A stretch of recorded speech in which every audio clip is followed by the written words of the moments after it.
Voice of Change News. This is Voice of Change Radio, the news read by Amanda Kumalo. A quick look at stories making the headlines.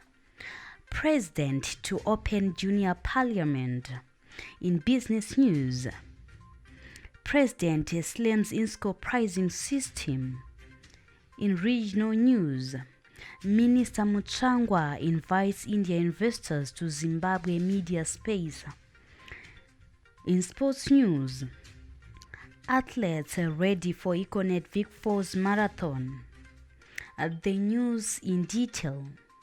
President Mnangagwa will officiate at the opening of the 31st Junior Parliament of Zimbabwe and the International Day of the African Child during a ceremony at the City Sports Stadium today.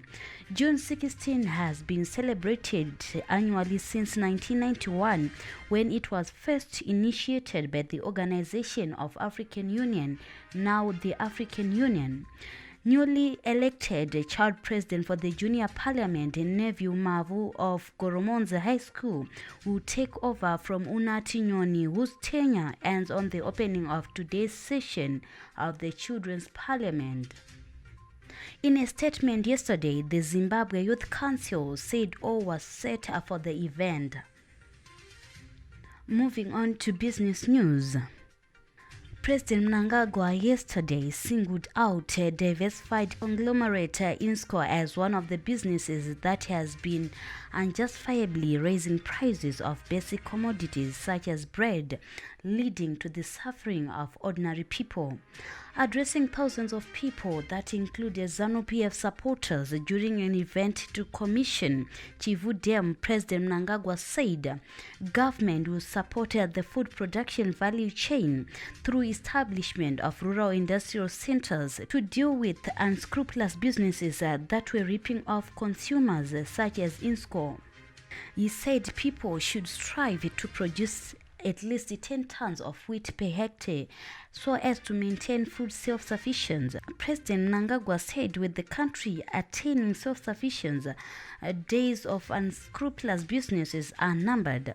Businesses have in the past weeks been hiking prices of basic commodities, a development that has caused untold suffering to ordinary people.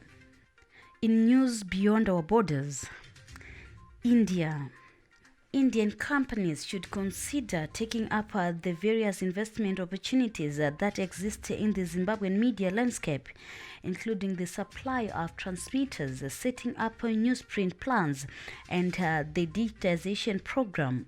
Information, Publicity and Broadcasting Services Minister Monica Mnangagwa said yesterday. She was speaking during a side event at the ongoing 18th edition of the Confederation of India Industry Exim Bank Conclave. The event was held under the topic Partnering on Technology to Enable Digital Transformation and was addressed by a number of panelists drawn from India and some African countries. And finally, in sports news, tourism players and top athletes say they are ready for this year's edition of the Econet Victoria Falls Marathon to be held on July 2 in the Picture Square Resort town.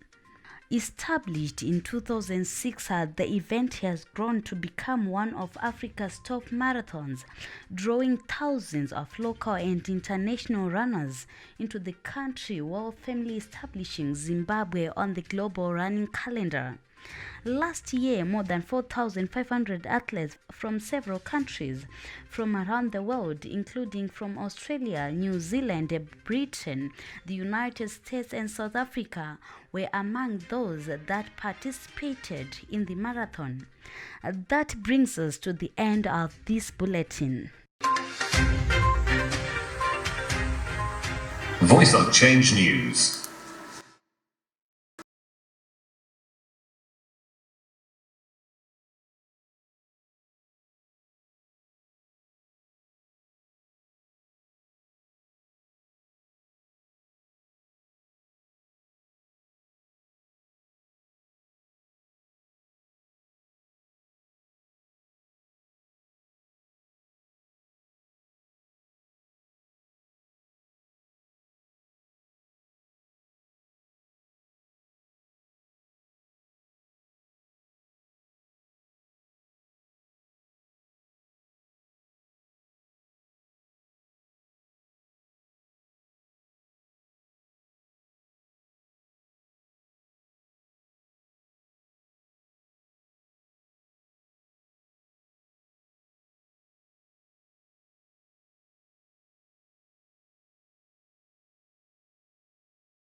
Mashonaland West Province calls itself much best, the best province in the country, and one of the best success stories of much best by a country mile is the Chinoyi University of Technology CAT, which has taken the government's program of Education 5.0 to dazzling heights. With the introduction of the innovation hubs, which are in line with the 5 core tenets of the Education 5.0, namely teaching, research, community service, innovation, and industrialization, the Chinoyi University of Technology has been proactive in pioneering development by harnessing science and research. The university is manufacturing the best vitamin mineral block lake for animals, both domestic and game. Farmers see a significant change in their animals within 2 weeks of feeding.